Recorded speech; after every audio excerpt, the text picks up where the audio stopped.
Hello, this is Catherine Collins Foster, and this is my photo essay of my experience tracking House Bill 154 through the 2017 legislative session.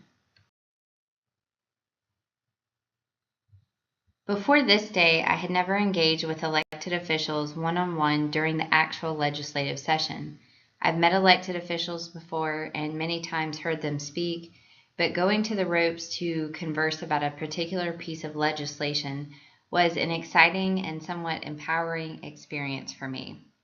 This is a picture from my first slip that I pulled out or filled out, and it was to call Representative Sharon Cooper out to the ropes to speak with me about House Bill 154. This is a picture of me and Representative Sharon Cooper, who was one of the key individuals that championed House Bill 154 last year and again this year after a disappointing turn of events in the 2016 legislative session. At the time that this picture was taken, I had not done all the research on my bill and the history of the bill that I have at this point. So I didn't know when this photo was taken, I didn't really realize how much of a champion and an advocate she was and how instrumental she was in changing the course of this relationship between the Georgia Dental Association and the Georgia Dental Hygiene Association. This is a photo of me and Senator Renee Unterman, and she worked hand in hand with Representative Cooper. They're both the chairs of the Health and Human Services Committee for the House and the Senate. And Senator Unterman proposed Senate Bill 12, which was the companion bill to House Bill 154.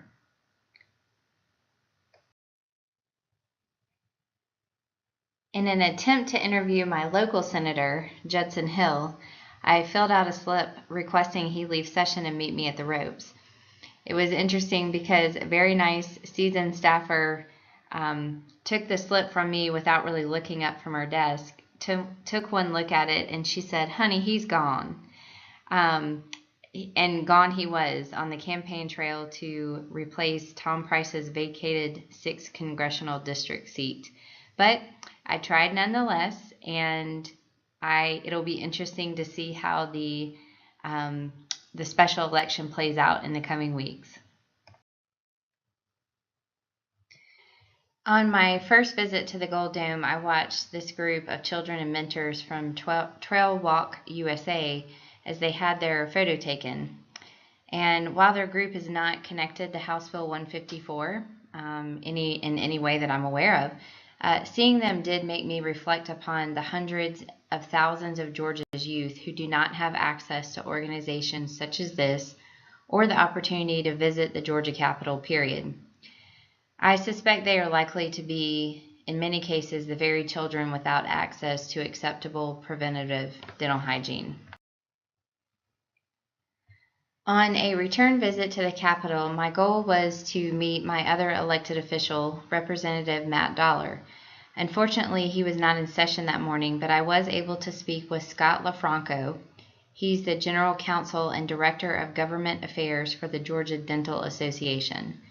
Until my conversation with him, honestly, my perception was that the dentists were opposed to House Bill 154 based on some of the anecdotal conversations I had had up until this point.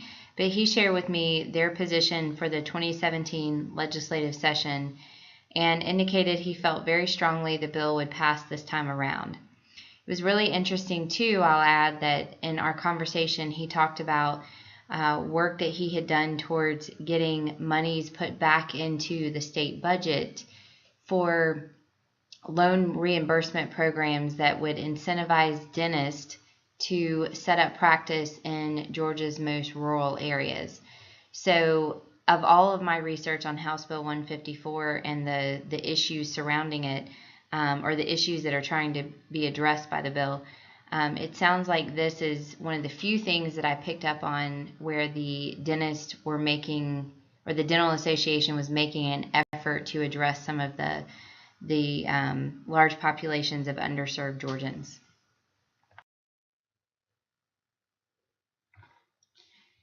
Interestingly enough, I had my 6-month cleaning during the process of tracking House Bill 154. So I took the opportunity while my dental hygienist was working on my teeth to ask him his perceptions of generalized supervision for dental hygienists and why or why not he was in support of it. And so here he is on the right. He's Mehrdad Mansouri. And his brother, Dr. Michael Mansouri, is on the left. And what was interesting is Dr. Mansouri's only really concern was that he questioned where the liability was. If a dental hygienist was out doing work under generalized supervision and he wasn't directly supervising, and there was some sort of complication, I'm assuming in a malpractice instance, he's wondering, where the liability falls. Mehrdad obviously was very passionate about the bill being passed, and while I was still in the office, had forwarded me a newsletter from the Georgia Dental Hygiene Association with a legislative update on the bill. So anyway, I am assuming based on their family dental practice that their brotherly love will not be impacted in any negative way based on the passage and signing into law of House Bill 154. This is Ms. Nicola, and she is my daughter Emerson's normal dental hygienist. And I took a picture with her that day that I was getting my cleaning done because I got her input as well while I was there. She is former military, and she said that it was very strange to her or disappointing to her that she was trained in the military to be a dental hygienist and was doing all these functions under generalized supervision, and even as much as doing local anesthesia. When she was in the military, when she got out, she had to start all over and go through dental hygiene school. And it was just interesting, that perspective of, it being okay in the military and, being able to treat people in remote situations, yet we've not been able to make this happen in the state of Georgia for our residents living in such remote areas. So anyway, I guess this has made me reflect upon my upbringing and my access to healthcare, and now my daughters compared to so many youth in the state. And my mother was a dental hygienist. My brother is a dentist. So routine dental hygiene visits and oral health care has always been a big focus or area of importance in my family. And so when Emerson was a baby, I would sit her up on the counter and, do the little gummy brush with her. And so I think because of that exposure and because of that education and the regular visits from an early age, she's very comfortable. My daughter is very comfortable in a dental hygiene setting or dental office setting. And so Miss Nicola always says that Emerson is one of the few pediatric patients that she has that's not afraid of the dentist. And so I think about how many more children could be exposed to this kind of care and from an early age if House Bill 154 passes, and how much better off they'll be in the long run, establishing that comfortable environment of being in a dental chair.